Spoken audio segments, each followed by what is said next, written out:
أعوذ بالله من الشيطان الرجيم. بسم الله الرحمن الرحيم. ويا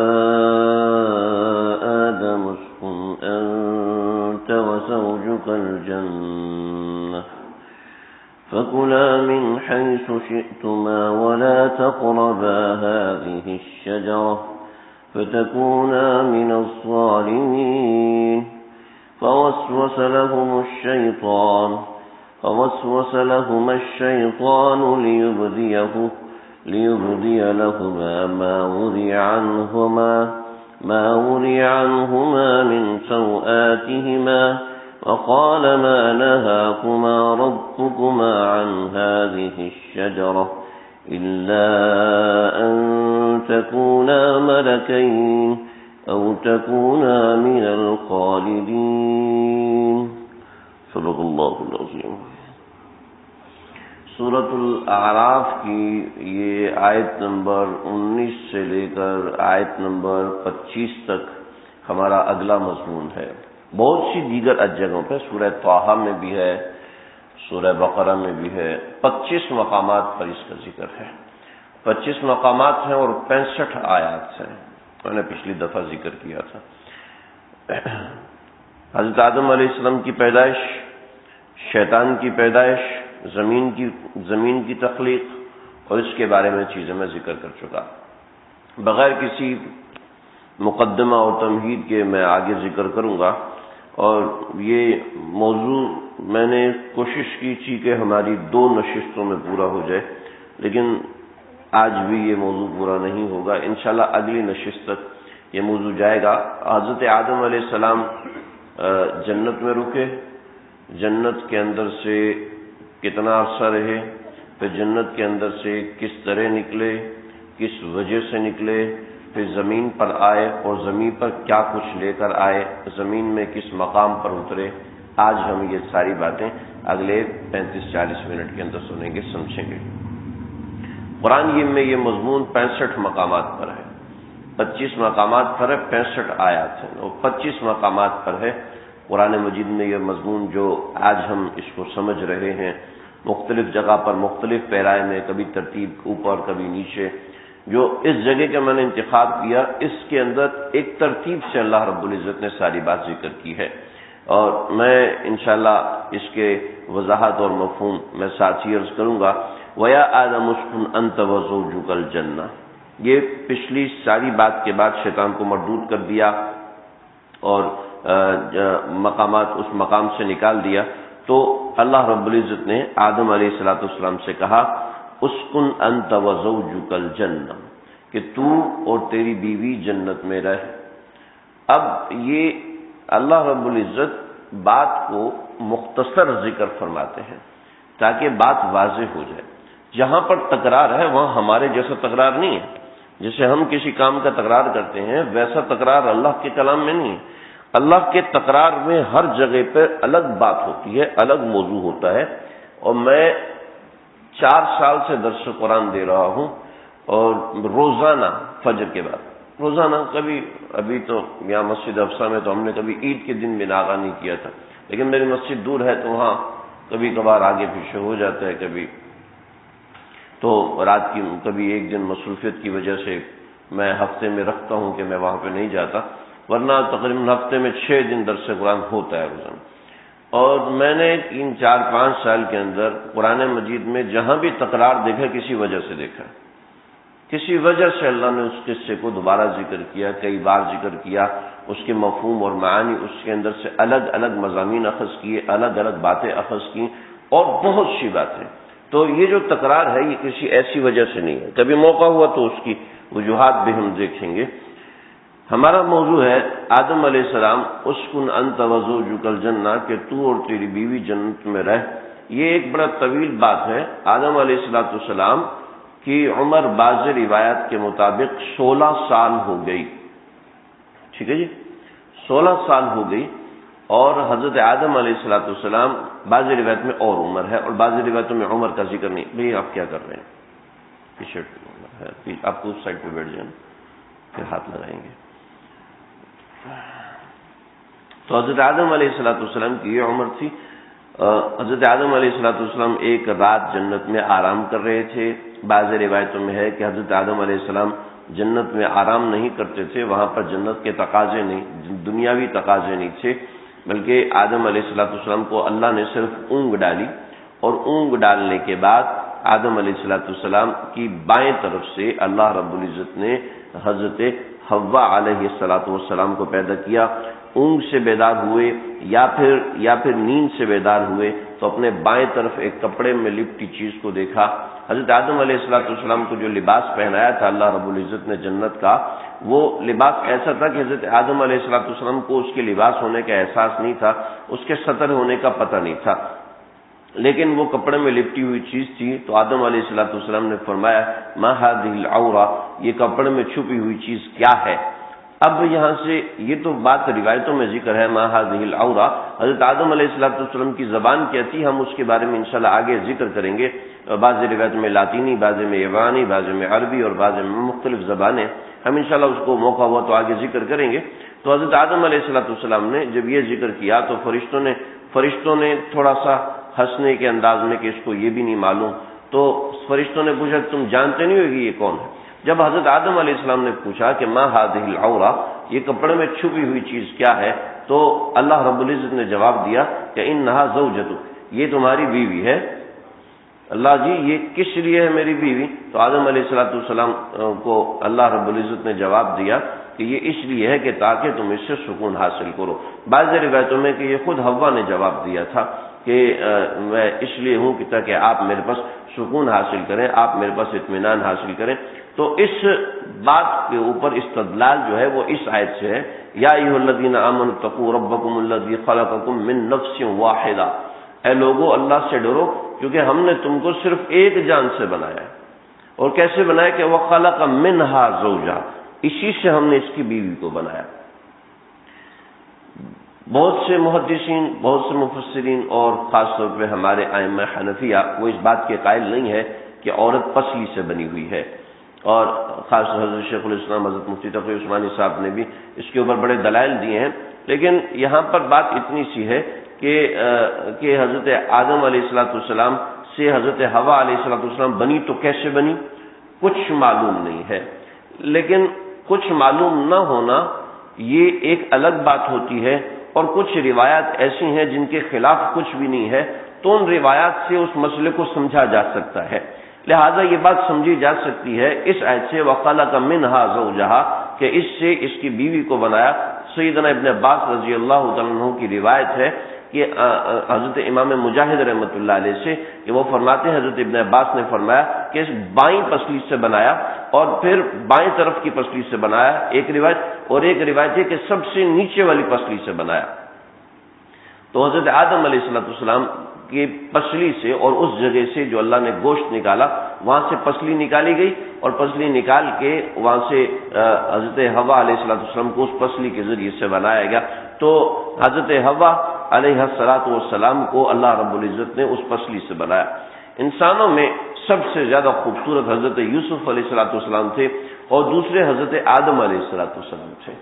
حضرت آدم کو اللہ نے ایسا حسن اور جمال عطا فرمایا تھا کہ فرشتے اس حسن کی وجہ سے قریب نہیں آتے تھے حضرت آدم کے، دور سے گزر جاتے تھے. اور شیطان جو بدتمیزی کرتا تھا وہ میں نے ذکر کر دی.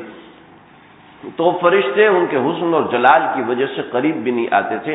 حضرت آدم کا حسن اتنا خوبصورتی تھی حضرت آدم علیہ السلام میں. اور حضرت حوا، عورتوں میں سب سے زیادہ خوبصورت حضرت حوا تھی، اور عورتوں میں سب سے زیادہ خوبصورت دوسری عورت آپ صلی اللہ علیہ وسلم کی بیٹیا حضرت ام کلثوم رضی اللہ عنہا. یہ عورتوں میں سب سے زیادہ خوبصورت تھیں. اللہ نے ان کو وہ حسن دیا تھا جو اللہ نے پورے عالم میں بہت کم عورتوں کو دیا. لیکن عورتوں میں جو سب سے زیادہ حسن تھا وہ حضرت حوا علیہ السلام کا حسن تھا. تو اور مردوں میں آدم علیہ السلام اور یوسف علیہ السلام، ان دونوں کا حسن ہے. جہاں حضرت یوسف علیہ السلام کے حسن کی بات احادیث میں آتی ہے تو وہاں پر حضرت آدم علیہ السلام کے حسن کا بھی حصہ آتا ہے کہ اللہ رب العزت نے ایک حسن کا ایک حصہ ساری کائنات کو دیا اور ایک حصہ آدم اور یوسف علیہ السلام کو دیا. تو وخلق منها زوجها، تو انہی کی پسلی سے حضرت حوا علیہ السلام کو بنایا۔ تو فرشتوں نے حضرت آدم علیہ السلام سے سوال کیا کہ آپ نے اللہ کو سارے سوالوں کے جواب دیے، ایک سوال کا جواب ہمیں بھی دیجئے، اور وہ سوال یہ ہے کہ حضرت حوا یہ عورت کون ہے، اس کا نام کیا ہے؟ تو آدم علیہ السلام نے کہا فرمایا کہ ہی حوا، یہ ہوا ہے۔ تو کیوں؟ کہنا یخرج من الحی، اس لیے کہ یہ حی سے پیدا ہوئی ہے، اور حی سے جو کہ پیدا ہوئی ہے اور مؤنث ہے تو لہذا یہ ہوا ہے۔ مولانا قاسم نانوتوی رحمۃ اللہ علیہ نے ایک روایت نقل کی ہے، مجھے وہ روایت ملی نہیں ہے، لیکن چونکہ حضرت مولانا قاسم نانوتوی رحمۃ اللہ علیہ نے نقل کی ہے تو اس وجہ سے میں اس کو ذکر کر رہا ہوں۔ اور وہ جبال العلم تھے، ایسے جبال علم تھے کہ اللہ اکبر اللہ اکبر، میں نے ان کا ایک ملفوظ میری نظر سے گزرا، عجیب، دماغ گھوم گیا، دماغ میں وہ سنا تھا۔ مولانا قاسم نانوتوی رحمۃ اللہ علیہ نے فرمایا کہ جب اللہ رب العزت نے آدم علیہ السلام کو حوا علیہ السلام سے نوازا تو حضرت آدم علیہ السلام نے ہاتھ بڑھایا تو اللہ نے فرمایا کہ آدم پہلے نکاح ہوگا اور اس کے بعد تم اس کی طرف ہاتھ بڑھاؤ گے۔ تو آدم علیہ السلام نے پوچھا اے اللہ تو مہر کیا ہوگا؟ فرمایا کہ محمد عربی صلی اللہ علیہ وسلم کے اوپر 10 مرتبہ درود و سلام پڑھو۔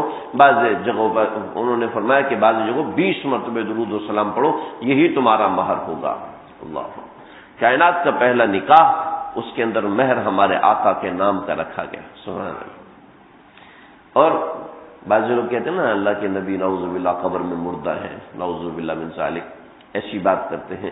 تو مولانا قاسم نانوتوی کا وہ ملفوظ میں نے پڑھا، فرمایا کہ اللہ کے نبی اپنی قبر اطہر میں زندہ ہیں، الانبیاء حیات فی قبورہم یصلون، انبیاء اپنی قبروں میں زندہ ہیں اور وہ نماز پڑھتے ہیں اور ان کو ہمارا صلاۃ و سلام پیش کیا جاتا ہے۔ فرمایا فرمایا ایک لمحے کو، اگر ایک لمحے کو حضور مر جائیں تو کائنات بھسم ہو جائے گی۔ ایک لمحے کو اگر حضور مر جائیں تو کائنات ختم ہو جائے گی۔ اللہ، ایسی اللہ کے نبی سے تعلق تھا ان لوگوں کا۔ تو حضرت آدم علیہ السلام کو اس طریقے سے فرمایا کہ اسکن انت وزوجک الجنہ، تو اس کے اندر ساری بات یہ ہے کہ زوجہ بعد میں پیدا ہوئی تو لیکن وہ زوجہ انہی کے اندر تھی، اسی وجہ سے دونوں کے لیے وہ لفظ استعمال کیا گیا۔ یا پھر اس سے آگے کی بات کہ اسکن انت وزوجک الجنہ، حضرت آدم علیہ السلام نے اللہ تعالیٰ سے عرض کیا کہ اللہ کہ آگے میری ذریات کیسے ہوں گی؟ تو آدم علیہ السلام کو بعض روایتوں میں زمین پہ اترنے کے بعد، بعض جگہوں پر ہے کہ جنت کے اندر ہی اللہ رب العزت نے ان کے سامنے ہاتھ پھیلایا کہ اللہ نے ان کے سامنے کوئی چیز رکھی کہ جس کے اندر انہوں نے اپنی ساری ذریات کو دیکھ لیا، یعنی مجھے اور آپ کو بھی دیکھا، اور ان میں بعض لوگ معذورین تھے۔ پوچھا ہے اللہ یہ لوگ کون ہیں؟ کسی کی ٹانگ نہیں ہے، کسی کا ہاتھ نہیں، کسی کی آنکھ نہیں ہے، کوئی بیمار ہے، کوئی لولا ہے، کوئی لنگڑا ہے۔ تو اللہ رب العزت نے فرمایا کہ آدم یہ اس لیے ہے تاکہ لوگ ان کو دیکھ کے شکر کریں۔ اور یہ روایت یہاں تک ہے، میں آگے سے اتنا سمجھا ہوں کہ اللہ نے معذورین کو اس لیے رکھا تاکہ لوگ ان کو دیکھ کے شکر کریں اور وہ لوگوں کو دیکھ کے صبر کریں۔ ان اللہ مع الصابرین اور واللہ مع الشاکرین، اللہ صبر والوں کے ساتھ بھی اور اللہ شکر کرنے والوں کے ساتھ بھی ہے۔ تو یہ بھی قرآن و حدیث سے اخذ کرتا ہے، لیکن اس حدیث کا حصہ نہیں ہے۔ پھر آدم علیہ السلام نے جب ان سب لوگوں کو دیکھا تو بہت سے لوگ ایسے تھے جن کے چہروں پہ نور چمک رہا تھا۔ اے اللہ یہ کون ہے؟ کہا یہ تیری ذریات میں وہ لوگ ہیں جو ایمان والے ہیں، لیکن ایک شخص ان میں ایسا تھا کہ جس کا نور اتنا زیادہ تھا کہ جو آنکھوں کے درمیان اس مقام پر جو انسان کی بھویں ہیں، بھووں کے درمیان جو جگہ ہوتی ہے، اس مقام سے ایسا نور چمک رہا تھا۔ تو اللہ رب العزت سے پوچھا اے اللہ یہ شخص کون ہے؟ تو اللہ نے فرمایا کہ یہ تیری اولاد میں ایک خاص آدمی ہے جس کا نام ہے داؤد علیہ السلام۔ اے اللہ اس داؤد کی عمر کتنی ہوگی؟ تو اللہ رب العزت نے فرمایا اس کی عمر میں نے 60 برس رکھی ہے۔ تو فرمایا کہ اے اللہ یہ تو بڑی تھوڑی عمر ہے کہ اتنے نورانی چہرے والا آدمی ہے، اے اللہ اس کو آپ عمر دے دو، اس کو میری عمر کے 40 سال دے دیں، 100 سال اس کے پورے کر دیں۔ چنانچہ اللہ رب العزت نے ان کے 40 سال حضرت داؤد علیہ السلام کو دے دیے۔ حضرت آدم علیہ السلام کے پاس جب فرشتے آئے اور فرشتوں نے آدم علیہ السلام کی روح قبض کرنا چاہیے تو فرشتوں سے کہنے لگے کہ میری عمر میں تو 40 سال باقی ہیں، تو کہا کہ آپ نے تو وہ 40 سال حضرت داؤد علیہ السلام کو دے دیے تھے، کہا مجھے تو یاد ہی نہیں۔ تو اس جگہ اللہ کے نبی نے فرمایا کہ سب سے پہلا نسیان جو ہوا، یعنی سب سے پہلا بھولنا جو ہوا وہ آدم علیہ السلام سے ہوا کہ وہ اپنی بات بھول گئے کہ میں نے تو عمر کا حصہ دیا تھا۔ اب بعض جگہوں پہ بعض روایت میں یہ ہے کہ آدم علیہ السلام کو اللہ رب العزت نے مزید 40 سال دیے، بعض روایتوں میں ہے کہ اسی جگہ پر عمر ختم ہوگی آدم علیہ السلام کی۔ اس کو ہم انشاءاللہ آگے ڈسکس کریں گے۔ تو آدم علیہ السلام جب جنت میں آئے تو یہاں پر یہ معاملہ ہوا، یا آدم اسکن انت وزوجک الجنہ، آپ اور آپ کی بیوی آپ دونوں جنت میں رہیں۔ اور وہ جنت کون سی تھی؟ وہ جنت آسمانوں پہ تھی۔ یہ جمہور علماء کا عقیدہ ہے، جمہور علماء کا مسلک اور مذہب ہے، اور بعض امام ابو حنیفہ رحمۃ اللہ علیہ، ابن قتیبہ رحمۃ اللہ علیہ اور بڑے بڑے محدثین ان کا مسلک اور مذہب ہے کہ وہ جنت نہیں، وہ زمین پر تھی۔ فَكُلَا مِنْهَا حَيْثُ شِئْتُمَا، اس میں سے کھاؤ جہاں سے تمہارا جی چاہے۔ وَلَا تَقْرَبَا هَذِهِ الشَّجَرَةَ، اس درخت کے قریب نہ جانا، فَتَكُونَا مِنَ الظَّالِمِينَ، ورنہ تم ظالمین میں سے ہو جاؤ گے۔ یہاں تک بات میں کر چکا تھا۔ فَوَسْوَسَ لَهُمَا الشَّيْطَانُ، شیطان نے ان دونوں کو وسوسہ ڈالا۔ شیطان نے وسوسہ کیسے ڈالا؟ شیطان جنت میں جا نہیں سکتا۔ پہلی بات، ہمارے سلاسل میں ایسا عام طور پہ نہیں ہوتا۔ شیخ کسی دنیا کے مقام پر بیٹھ کے اپنے دل پہ توجہ کرتا ہے اور سالک کا دل پھڑکنے لگتا ہے، اس کو کہتے ہیں توجہ، اس کو کہتے ہیں توجہ شیخ۔ شیخ اپنے دل کے اندر ایک مراقبہ کرتا ہے اور اس سے سالک کو فائدہ ہونا شروع ہو جاتا ہے۔ تاثیرات ہیں کیسے؟ میں یہ ایسی بیکار قسم کی بات نہیں ہے۔ اللہ کے نبی کے پاس صحابی آئے، یا رسول اللہ مجھے زنا کی اجازت دیجیے۔ آپ نے فرمایا کہ بیٹھ جاؤ۔ بیٹھ کے پوچھا کہ تمہاری بیٹی ہے؟ جی ہے۔ کہا کہ اگر اس سے کوئی زنا کی اجازت مانگے تو کیا کرو گے؟ تو کہنے لگا یا رسول اللہ میں تو گردن اڑا دوں گا۔ آپ نے فرمایا کہ جس سے تم زنا کرو گے وہ کسی کی بیٹی ہوگی نا۔ بیٹھ گئے۔ پھر جب تم کسی سے زنا کرو گے تو وہ کسی کی ماں ہوگی، وغیرہ وغیرہ، تفصیلی روایت ہے، بچے بھی ہیں، میں تفصیل میں نہیں جاتا۔ نبی کریم صلی اللہ علیہ وسلم سے کہنے لگے یا رسول اللہ کیا کروں؟ ساری بات نصیحت تو میں نے سن لی لیکن تقاضا ختم نہیں ہو رہا۔ تو آپ نے فرمایا ادھر آؤ۔ وہ آئے، آپ نے ان کے سینے پہ ہاتھ رکھا اور دعا کی اللہم طہر قلبہ وحسن فرجہ، اے اللہ اس کے دل کو صاف کر دے اور اس کی شرمگاہ کی حفاظت کر لے۔ وہ صحابی فرماتے ہیں مرتے دم تک گناہ کا وسوسہ بھی نہیں آیا۔ کیا تھی؟ اللہ کے نبی کی توجہ تھی۔ کیا کیا؟ ہاتھ سے کچھ کھینچ لیا تھا کیا؟ توجہ تھی اللہ کے نبی کی۔ تو فوسوس لہم، جیسے نیک توجہ ہوتی ہے ایسے بری توجہ بھی ہوتی ہے، اور بری توجہ کا نام ہے وسوسہ شیطانی۔ نیک توجہ ہوتی ہے نا، ایسے ہی بری توجہ ہوتی ہے، جیسے کسی کے لیے تعویذ کر دیا، کسی کے لیے گنڈا کر دیا، کسی کے اوپر، اور اس نوعیت کے معاملات ہوتے ہیں جن کی حقیقت ہے میں سورہ ناس کی تفسیر میں ساری تفصیل بتا چکا ہوں۔ تو شیطان نے یہ کیا تھا، فوسوس لہم الشیطان۔ ایک جگہ پر یہ قرآن مجید میں، دوسری جگہ پر آپ لوگوں کو شاید عجیب سا لگ رہا ہوگا، میں کہہ رہا ہوں یہ روایت اصل میں یہ تو آپ کو کوئی بھی بتا دے گا، لیکن بات مستند ہو یہ ہونا ضروری ہے، اور ساری چیزوں کا احاطہ اسی طریقے سے ہو سکتا ہے۔ قرآن مجید میں دوسری جگہ پر فَأَزَلَّهُمَ الشَّيْطَانُ، ایک جگہ پر فَنَسِيَ آدم بھول گئے، تو فَزَلَّهُمَ الشَّيْطَانُ، شیطان نے ان کو بھلا دیا۔ فَوَسْوَسَ لَهُمَ الشَّيْطَانُ، شیطان نے وسوسہ ڈالا۔ وسوسہ ڈالنا، شیطان نے جنت سے باہر بیٹھ کے وسوسہ ڈالا، ممکن ہے، جیسے یہاں پر بھی کسی شخص کو وسوسہ آ سکتا ہے، اس میں کوئی حرج نہیں، اور کسی کو وسوسہ آتا ہے تو گھبرانے کی بات نہیں ہے، پریشان ہونے کی کوئی بات نہیں۔ وسوسہ تو شیطان کا کام ہے، کہ شیطان کے چیلے ہوتے ہیں وہ وسوسہ ڈالتے ہیں اور عجیب عجیب طرح کا وسوسہ ڈالتے ہیں. یہ ایک الگ مضمون ہے، بہت تفصیلی مضمون ہے، بس اتنا سر سمجھ لیں. دوسری بات جو دیگر روایتوں میں ہے وہ یہ ہے کہ شیطان جنت میں جانے لگا آدم علیہ السلام سے بغاوت کرنے کے لیے، جیسے میں نے پچھلے درس میں پڑھا تھا فَبِمَا أَغْوَيْتَنِي لَأَقْعُدَنَّ لَهُمْ صِرَاطَكَ الْمُسْتَقِيمَ ثُمَّ لَآتِيَنَّهُمْ مِنْ بَيْنِ أَيْدِيهِمْ وَمِنْ خَلْفِهِمْ عَنْ أَيْمَانِهِمْ وَعَنْ شَمَائِلِهِمْ وَلَا تَجِدُ أَكْثَرَهُمْ شَاكِرِينَ کہ میں ان کو بہکاؤں گا. چنانچہ اسی دشمنی میں جنت میں داخل ہونے لگا تو فرشتوں نے اسے مار کے بھگا دیا. تو پھر کیا ہوا؟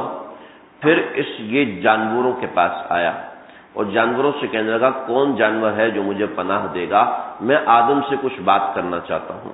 ان جانوروں کو بھی دھوکہ دیا. تو وہ جانوروں میں سے کوئی بھی نہیں مانا کہ تم اللہ کے دھتکارے ہوئے، ہم تمہاری مدد نہیں کر سکتے.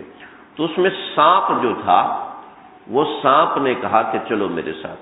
چنانچہ شیطان سانپ کے پیٹ کے اندر چلا گیا. اس وقت اس سانپ کی ٹانگیں ہوتی تھیں اور سانپ کی ایک کوہان بھی ہوتی تھی اونٹ کی مثل. بختی قسم کے اونٹ ہوتے ہیں جس کی ڈبل کوہان ہوتی ہے. سانپ اس نوعیت کا جانور ہوا کرتا تھا.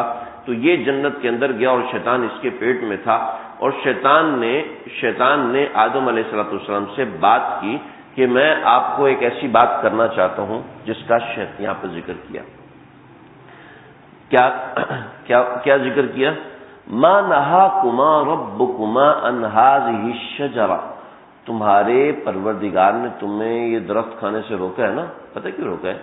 الا ان تکونا ملکین او تکونا من الخالدین. اللہ نے تو تمہیں، دیکھیں اس کی چالاکی دیکھے شیطان کی. اللہ نے تو تمہیں زمین کا خلیفہ بنایا، تم جنت میں رہ رہے ہو.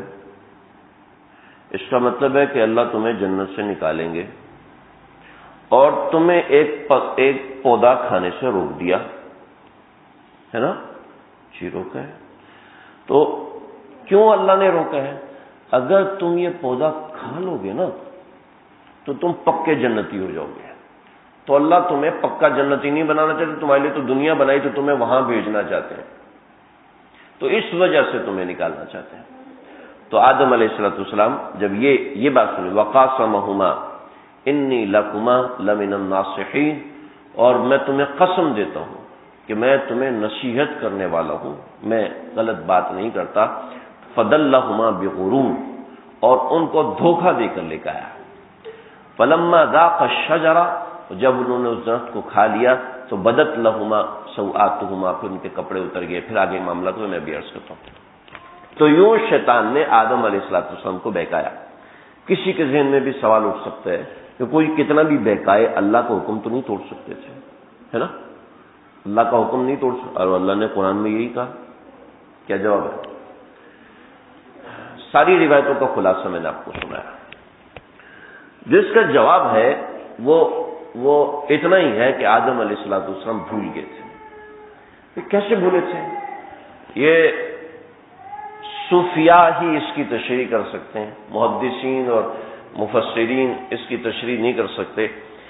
چنانچہ میرے ایک دوست ہیں لاہور میں، بڑے بے تکلف قسم کے دوست تھے، لیکن میں نے جب جا کے دیکھا وہ تو بڑا ماشاءاللہ بڑا صوفی قسم کا آدمی، مجھے تو پتہ ہی نہیں. میں نے کہا واہ جی. تو میں ان سے اس بات کو پوچھا، میں نے کہا یار مجھے بتائیں آپ صوفیاء اس کی کیا تشریح کرتے ہیں، متقدمین متاخرین. تو اس کو ذرا سمجھیے گا. وہ بات دل کو لگتی ہے، اس لیے میرا جی چاہ رہا ہے میں آپ کو سمجھاؤں. سمجھنے کو تیار ہیں؟ سونا نہیں ہے بھائی، بڑی اہم بات ہے. مختصر سی بات ہے لیکن بڑی اہم بات ہے. دیکھو اللہ ہر انسان کی تربیت کرتے ہیں، ہر انسان کی تربیت کرتے ہیں، اور انبیاء کی تربیت ایک الگ طریقے سے ہوتی ہے. جو صوفیاء ہوتے ہیں، حضرت والا رحمۃ اللہ علیہ کبھی ایسے ذکر کرتے تھے، یوں ذکر کر رہے ہیں، حضرت والا کا ایک بازو اتر کے یہاں چلا گیا، دوسرا بازو یہاں پر، ایک ٹانگ جسم سے الگ، دوسری ٹانگ جسم سے الگ، اور دھڑ الگ تڑپ رہا ہے اور سارا جسم الگ تڑپ رہا ہے. اللہ اللہ اللہ ایسے ذکر کرتے ہیں. یہ تو حضرت والا کی مثال. حضرت یعقوب نانوتوی رحمۃ اللہ علیہ حضرت پھول پوری رحمۃ اللہ علیہ، ان کے پاس ایک صاحب آئے، کہنے لگے حضرت یہ دستخط کرتے ہیں. لیا، سوچتے رہے، یوں سر نیچے کو کہا کہ میرا نام کیا ہے؟ مذاق کر رہے ہیں کہ میرا نام کیا ہے بتاؤ. حضرت آپ کیسی بات کر رہے ہیں، مجھ سے مذاق؟ مجھے بتاؤ میرا نام کیا ہے. لیکن میں اوپر ایسا جلا اتاری، میں نے کہا حضرت عبد الغنی. لکھا، جاؤ. سید احمد شہید رحمۃ اللہ علیہ اپنے استاد کے پاس آئے، استاد نے سبق پڑھایا، کلاس میں گئے، یہ لکھا ہوا نا، سارا صفحہ سفید ہو گیا. اگلا صفحہ کھولا، اگلا پورا صفحہ سفید، اگلا صفحہ کھولا، اگلا پورا صفحہ سفید. یہ ارواح ثلاثہ کر کے ایک کتاب ہے، حکایات اولیاء. آپ اس میں دیکھیں، آپ کو عجیب عجیب باتیں ملیں گی. عجیب، حضرت تھانوی رحمۃ اللہ علیہ کی کتاب ہے، کوئی ایسے متقدمین کی.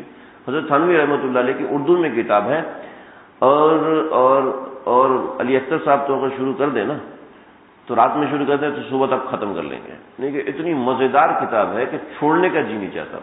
ارواح ثلاثہ حکایات اولیاء، ارواح ثلاثہ بھی بول دیں گے تو بات سمجھ میں آ جائے گی.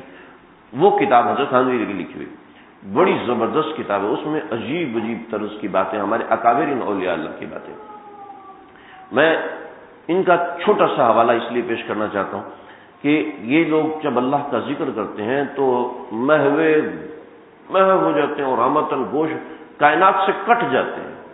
جب اللہ کا ذکر کرتے ہیں ان کو پتہ ہی نہیں چلتا، وہ اللہ کا نام لینے کے اتنے عادی ہو چکے ہوتے ہیں ان کو سمجھ نہیں آتی کہ کیا کریں، ہم کر کیا رہے تھے. بس وہ جب اللہ کا نام لیتے ہیں تو نشے میں پاگل ہو جاتے ہیں. اس کی ایک مثال ہے، بہشتی زیور آپ لوگوں کے گھر میں ہوگی. بہشتی زیور میں حضرت تھانوی رحمۃ اللہ علیہ نے 100 سچی کہانیاں لکھی. اس کے بالکل ابتدا میں ایک کہانی ہے حضرت ابراہیم علیہ السلام کی. حضرت ابراہیم علیہ السلام اونٹ چرا رہے تھے تو جبریل علیہ السلام آئے، اور جبریل علیہ السلام نے وہاں پر بیٹھ کے اللہ یہ کہا تو حضرت ابراہیم علیہ السلام ہل گئے، کہنے لگے ارے ایک اور بار اللہ کا نام لے، مجھے اللہ سے پیار ہے. دوستو جس کو پیار ہو جاتا ہے نا، بس وہ چنی شیخ گدائے کو بکو عشق آمد لا ابال فتقو. جب عشق آتا ہے تو انسان یہ نہیں دیکھتا میری کوئی عزت ہے، میرا کوئی مقام ہے. بس جب عشق آتا ہے وہ سب جگہوں کو تباہ و برباد کر دیتا ہے. تو عشق آمد لا ابال، عشق جب آتا ہے تو انسان لا ابالی ہو جاتا ہے، اس کو پتہ ہی نہیں چلتا. تو یہ دروازہ بند کرتے ہیں. تو حضرت آدم علیہ السلام حضرت ابراہیم علیہ السلام سے کہنے لگے نہیں اللہ کا نام میں لوں تو کیسے لوں، کیا دو گے تم مجھے؟ تو کہنے لگے کہ یہ جتنے اونٹ ہیں سارے دے دوں گا، ایک دفعہ اللہ کا نام لوں. ہمارے سب کو مل جائے یا اللہ کے نام پہ دے دو، نکل جائے ایسے. نہ وہ ایسا کہنا جانتا ہے، نہ ہمارے اندر کوئی ایسی ضرب ہوتی ہے. تکبیر تو اب بھی ہوتی ہے، تکبیر تو اب بھی ہوتی ہے مسجد کی فضا میں اے انور، جس ضرب سے دل ہل جاتے تھے وہ ضرب لگانا بھول گئے. جس طرح اللہ کو یاد کیا جاتا ہے نا، یقین کیجئے اگر ہم یاد کرنا شروع کر دیں تو گناہ کیا ہے، گناہ تو ایک گندے قطرے سے بھی زیادہ بدتر نظر آنا شروع ہو جائے گا. چاہے جائے کہ گناہ کرنے کے لیے اللہ کو اتنا ناراض کرے کہ گھنٹوں اللہ کی ناراضگی میں گزار دے. حضرت ابراہیم علیہ السلام نے کہا کہ ایک اور بار لے لو. کہا کہ ایک اور بار؟ کہا ٹھیک ہے لیتا ہوں. تو کیا دو گے؟ کہا جتنی بھیڑیں بکریاں ساری دے دوں گا. انہوں نے ایک اور بار کہا اللہ. پھر تیسری بار ایک اور بار کہہ دو، میرے دل میں جو نشہ اللہ کے نام سے اتر رہا ہے تمہارے کہنے سے وہ عجیب. فرشتے تھے، گناہ تو کیا نہیں تھا، بھیس بدل کے آئے ہوئے تھے. کہ اب کیا دو گے؟ کہ دیکھو اتنے اونٹ ہیں، اتنی بکریاں ہیں، اس کو چرانے تم اکیلے تو نہیں جا سکتے نا، تو تمہیں کوئی غلام چاہیے، مجھے اپنا غلام بنا لو لیکن اللہ کا نام سناؤ. اللہ کے نام کے لیے اپنے آپ کو غلامی میں کر دیا، نہ اپنے بچے کی فکر کی، نہ کعبۃ اللہ کے بنانے کی فکر، کچھ بھی. اللہ کے نام پہ بیچ دیا خود کو. عشق آمد لا ابالی، جب اللہ کا عشق آتا ہے انسان لا ابالی ہو جاتا ہے. اور اس کا مزہ دوستو، اس کا مزہ کوئی چکھ لینا، کائنات کی ڈگریاں اور کروڑوں اور کھربوں اور پدموں کچھ بھی نہیں ہے، کوئی اس کا مزہ چکھ لے اور کوئی اس کی لذت چکھ لے، پھر سمجھ میں آئے گا کہ ہائے ابراہیم نے یہ کیوں کیا تھا۔ اور یہ امانت ہوتی ہے اللہ والوں کے دلوں کے اندر، جو کوئی لینا چاہے وہ لے سکتا ہے، لیکن اس کے لینے کے لیے پیش مرشد ذلیل ہو جاؤ، متبع بے دلیل ہو جاؤ، پھر تو سچ مچ جمیل ہو جاؤ، یعنی حق کے خلیل ہو جاؤ، اس کے لیے پیش مرشد ذلیل ہونا پڑتا ہے۔ تو وہ حضرت آدم علیہ السلام اب یہ سمجھے کہ کیسے نشے میں آ جاتے تھے۔ یہ نشے میں کیوں آتے تھے؟ دیکھیں، جب انسان اللہ کی طرف بڑھتا ہے تو اس کے سامنے دو عالم آتے ہیں، دو عالم آتے ہیں، ایک عالم امر ہوتا ہے اور ایک عالم خلق ہوتا ہے، سمجھ رہے؟ ایک عالم امر ہوتا ہے، ایک عالم خلق ہوتا ہے۔ جب عالم امر پورا ہوتا ہے تو انسان اللہ کے نام میں مستغرق ہو جاتا ہے، غرق ہو جاتا ہے۔ عالم امر کیا ہوتا ہے؟ عالم امر وہ ہوتا ہے جو اللہ کے حکم سے بنا ہے، جیسے آسمان ہے، فرشتے وہ اللہ کے حکم سے بنے، یہ عالم امر ہے۔ اور عالم خلق جو اللہ نے بنایا ہے، اپنے ہاتھ سے بنا، جیسے مجھے آپ یعنی یہ زمین اور ساری کائنات اللہ نے اپنے ہاتھ سے بنائی ہے، لیکن عالم امر وہ ہے جو اللہ کے حکم سے ہوا۔ عالم امر کے 5 حصے ہوتے ہیں اور عالم خلق کے صرف 2 حصے ہوتے ہیں، لیکن عالم خلق کے جو 2 حصے ہوتے ہیں وہ بڑے مشکل ہوتے ہیں، لیکن عالم جو امر ہوتا ہے وہ ایسا ہوتا ہے کہ انسان اللہ کی تجلیات افعالیہ انسان کے اوپر ایسی ہوتی ہیں کہ انسان کہیں کا نہیں رہتا، بس اللہ کا نام لیتا ہے۔ آپ سمجھ رہے ہوں گے شاید میری بات، سمجھ رہے ہیں؟ آپ نے کچھ وقت وہاں گزارا ہے۔ تو عالم امر، جب عالم امر اور جو انبیاء ہوتے ہیں، انبیاء کی کیفیات ہی بالکل مختلف ہوتی ہیں، تو ان کے سامنے کوئی اللہ کا نام لے تو ان کو ہوش نہیں رہتا، چاہے جائے کہ قسم کھائے۔ چنانچہ شیطان نے جب اللہ کا نام لیا تو آدم علیہ السلام کے سامنے اللہ کا حکم تھا، اللہ نے حکم دیا، اب نہیں، لیکن جب وقاسمہما، جب اس نے قسم کھائی تو آدم سوچ ہی نہیں سکتے تھے کہ کوئی اللہ کے نام کی بھی جھوٹی قسم کھا سکتا ہے۔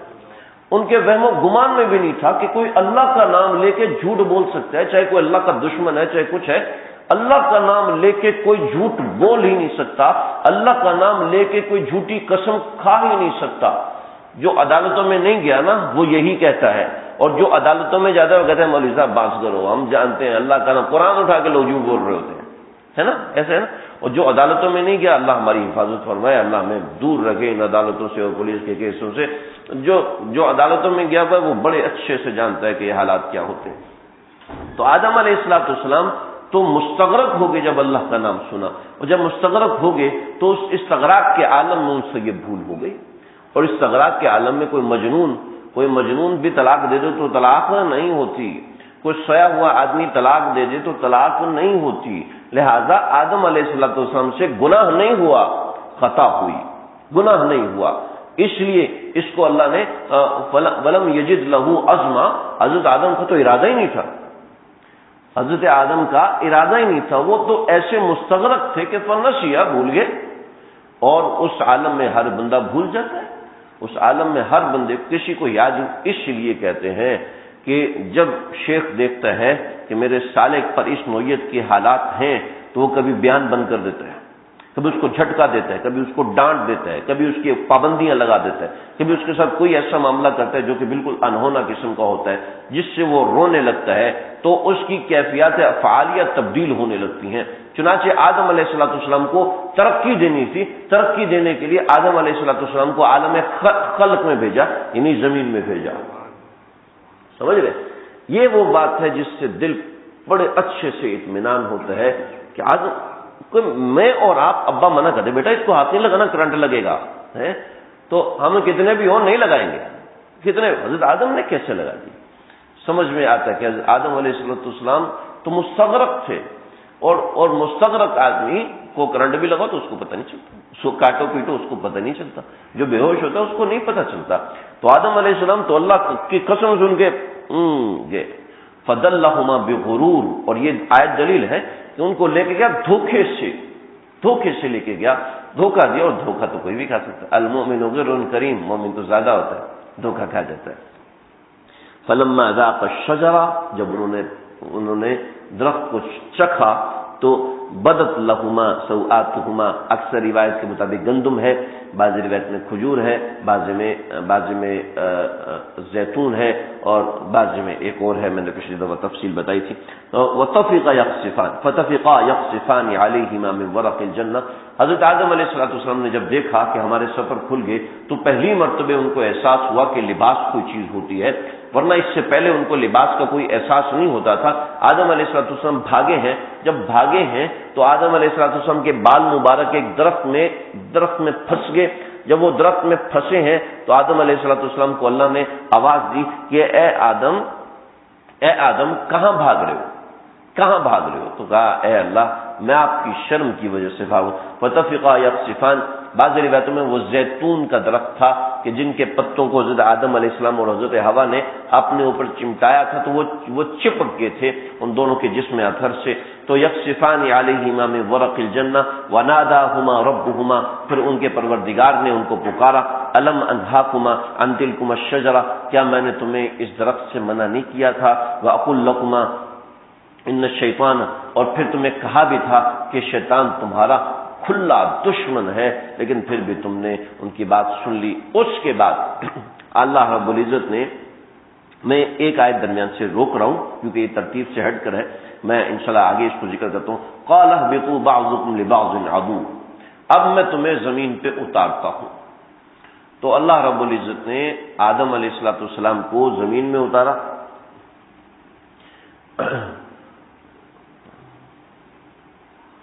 جمعے کا دن تھا، آدم علیہ السلام کو زمین میں اتارا۔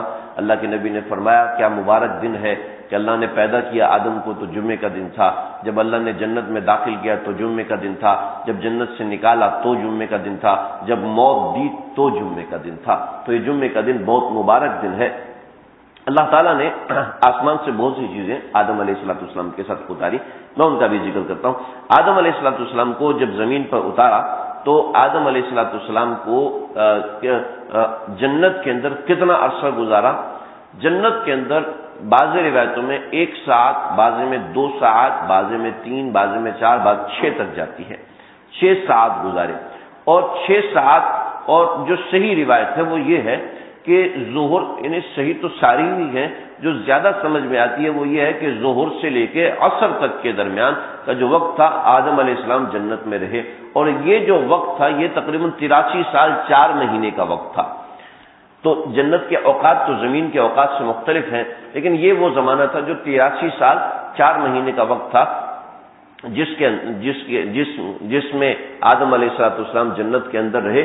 اور پھر اللہ رب العزت نے یہاں پر سانپ کی چاروں ٹانگیں اللہ نے کاٹ دی، اور اس کو زمین میں ایسے کہا کہ تم پیٹ کے بل زمین پر چلو گے، اس لیے کہ تم ان ٹانگوں سے جنت میں چل کے آئے اور آدم علیہ السلام کو تم نے بہکایا۔ سانپ کو اللہ رب العزت نے ایک مقام پر اتارا، وہ تھا اصفہان کا مقام، اور دوسری جگہ شیطان کو ایک اور مقام پر اتارا، آدم علیہ السلام کو ایک اور مقام پر اتارا، اور حوا علیہ السلام کو ایک اور مقام پر اتارا۔ روایتوں میں ہے کہ حوا کو اللہ نے جدہ میں اتارا، آدم علیہ السلام کو اللہ رب العزت نے سرزمین ہند پہ اتارا، ہماری زمین پر سرزمین ہند پہ اتارا۔ ایک روایت میں ہے کہ نہیں، صفا پر آدم علیہ السلام کو اور مروہ پر حوا علیہ السلام کو، لیکن اکثر سیدنا ابن مسعود رضی اللہ تعالیٰ عنہ کی روایت ہے، حضرت عبداللہ بن عباس رضی اللہ تعالیٰ عنہ اور دیگر بہت سے صحابہ فرماتے ہیں، حتیٰ کہ حضرت علی رضی اللہ تعالیٰ عنہ بھی یہ فرماتے ہیں کہ آدم علیہ السلام کو سب سے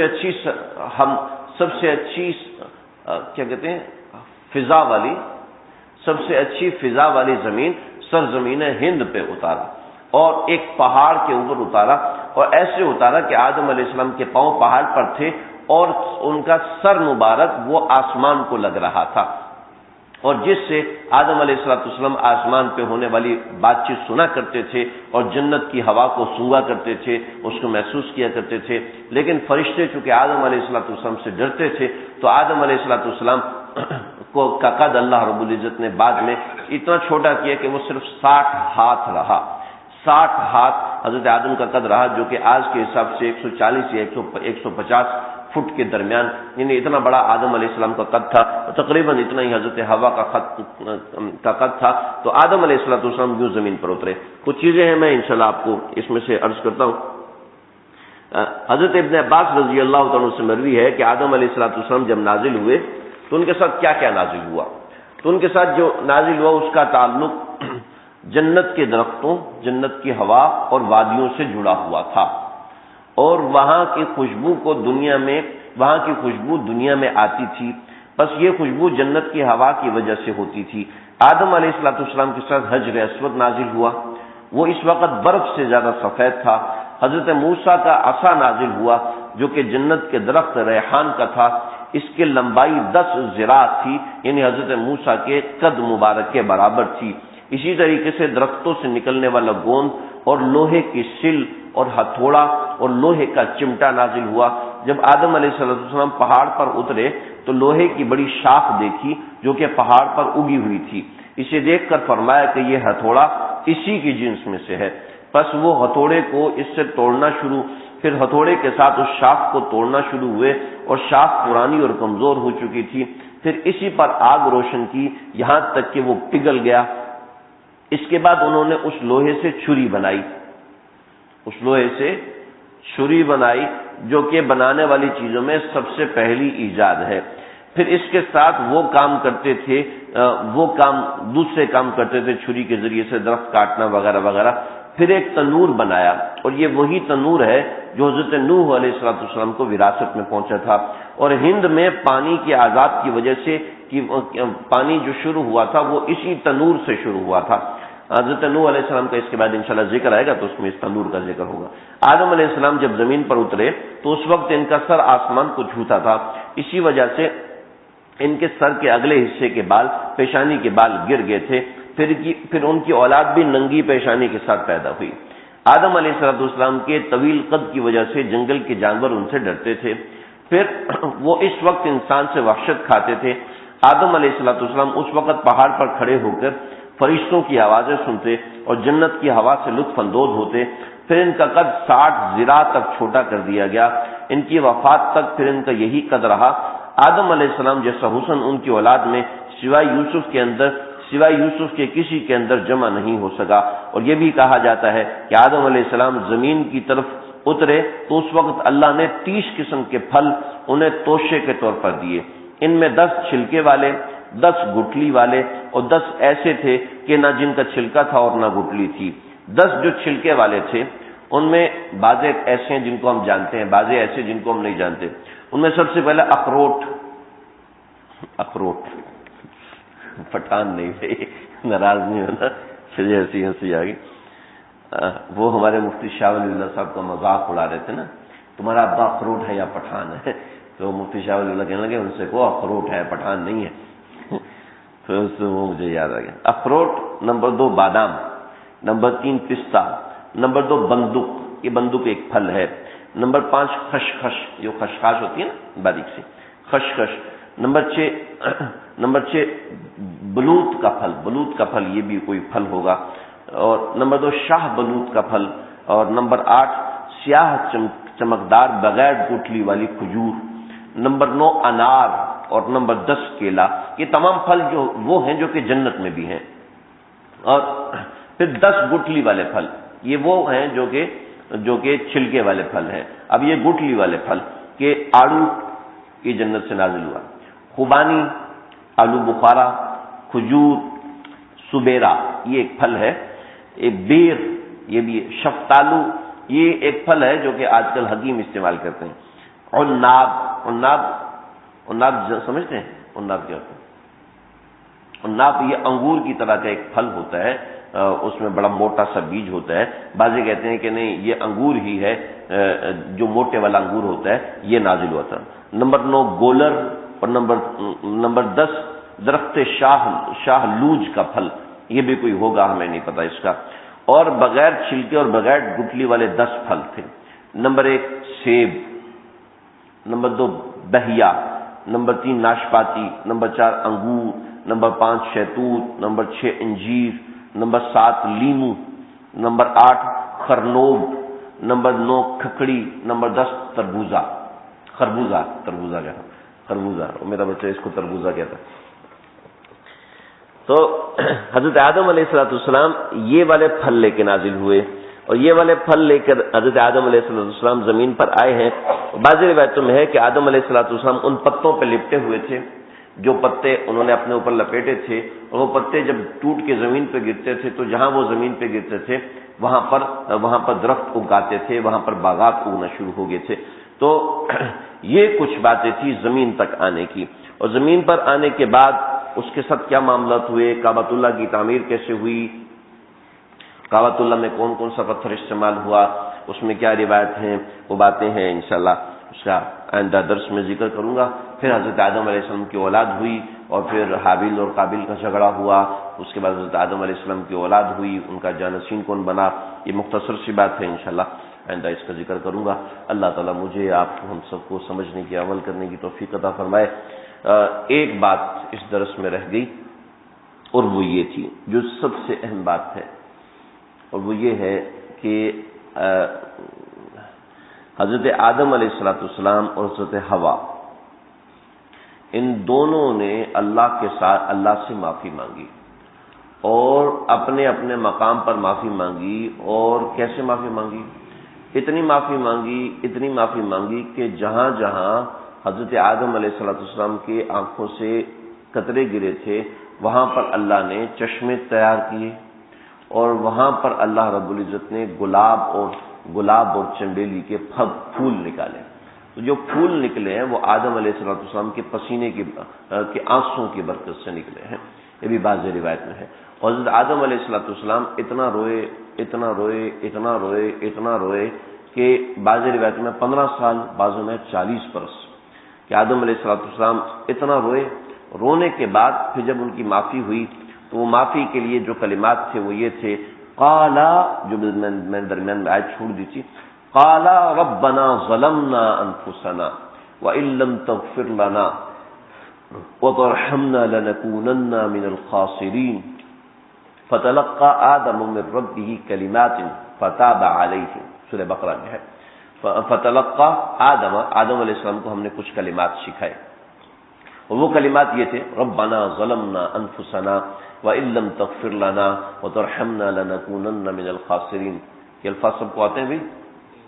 آتے ہیں نا، آسان ہے۔ ربنا ظلمنا انفسنا، جب یہ کلمات پڑھے تو اللہ رب العزت نے فرمایا کہ 40 سال تک انہیں پڑھتے رہیے، چنانچہ 40 سال تک پڑھتے رہے۔ پھر اللہ رب العزت نے فرمایا کہ ہاں آدم، اب میں تم سے خوش ہوں۔ اور اللہ رب العزت نے شیطان اور انسان ان دونوں کا مقابلہ کیا کروایا کہ اور انسان اس مقابلے میں جیتا، اور وہ کیسے جیتا کہ شیطان اکڑ گیا اور انسان جھک گیا۔ لہذا کسی سے گناہ ہو جاتا ہے تو اکڑے نہیں جھک جائے تو اللہ رب العزت اس کے ساتھ وہی معاملہ فرماتے ہیں جو آدم علیہ السلام کے ساتھ فرماتے ہیں۔ اور کیوں فرماتے ہیں؟ یہ بڑی اہم بات ہے، آخری بات ہے، بڑی دھیان سے سنیے گا۔ جب اللہ رب العزت نے کچھ کلمات اپنے پیاروں کو عطا فرمائے ہوتے ہیں نا، تو اپنے پیاروں کے کلمات جب وہ ادا ہوتے ہیں تو بعض فرشتے، روایتوں میں آتے ہیں، ان کے دیوانے ہو جاتے ہیں ان کلمات کے۔ بعض فرشتے کسی آیت کے دیوانے ہوتے ہیں، بڑے عجیب عجیب واقعات کتابوں میں۔ ایک آیت ہے اما یجیب المضطر اذا دعا، تو ایک روایت میں آتا ہے کہ ایک شخص نے یہ دعا پڑھی، جیسے یہ آیت پڑھی ہے تو ایک فرشتہ نمودار ہوا اور اس نے سارا کام کیا۔ کہ بھائی تو کہاں سے ہے اور کون ہے؟ کہا جو بھی شخص پڑھے گا اما یجیب المضطر، میں آ کے اس کی مدد کروں گا کہ میں اس آیت کا غلام ہوں۔ کہ جیسے کہتے ہیں نا یار، وہ بندہ جو بات کہے گا میں مانوں گا، ہے نا جی، وہ بندہ جو بات کہے گا میں مانوں گا۔ تو یعنی کہ جیسے ہم کسی کے غلام بن جاتے ہیں فرما برداری کے اندر عام طور پہ، تو ایسے ہی، بالکل ایسے ہی فرشتے چند آیات ایسی، چند کلمات ایسی ہوتی ہیں جس کے مرید ہوتے ہیں۔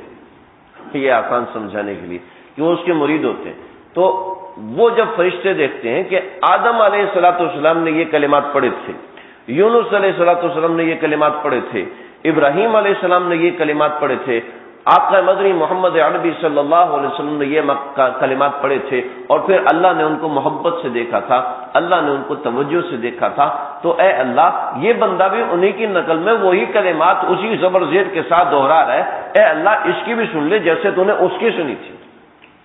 اور ایک یہ بات، آسمانوں پر ٹائم نہیں ہوتا، آسمان والوں کے لیے آدم علیہ السلام نے کل یہ کلمات پڑھے اور ہو سکتا ہے 2 منٹ پہلے یہ پڑھے، اس لیے کہ وہاں پر ٹائم نہیں ہے، گھڑی نہیں ہے وہاں پر، کتنے سال گزر گئے، اتنے مہینے گزر گئے، ان کے یہاں گھڑی نہیں ہے، ان کے یہاں یہ معاملہ کل ہوا ہے، ان کے یہاں میں آج پیدا ہوں، ان کے یہاں میں مرا ہوں برابر ہوں، ان کے یہاں کوئی ٹائم نہیں ہے، ان کے ہاں آج سے 100 سال کے بعد بھی آج ہی ہے، اور ان کے ہاں آج سے 100 سال پہلے بھی آج ہی ہے، ان کے ہاں آج سے 10,000 سال پہلے بھی آج ہی ہے، ان کے ہاں 10,000 سال بعد بھی آج ہی ہے، اور وہ ان کے لیے ایسے ہے جس سے آدم علیہ السلام وہ کلمات پڑھ رہے ہیں، اس لیے کہ ان کے پاس ٹائم نہیں ہے، ان کے پاس نہ صدی ہے، نہ منٹ ہے، نہ گھڑی ہے، نہ ان کے پاس سن 1900 فلاں، سن 2000، سن 4000، سن 5000، ان کے پاس یہ کچھ نہیں ہے۔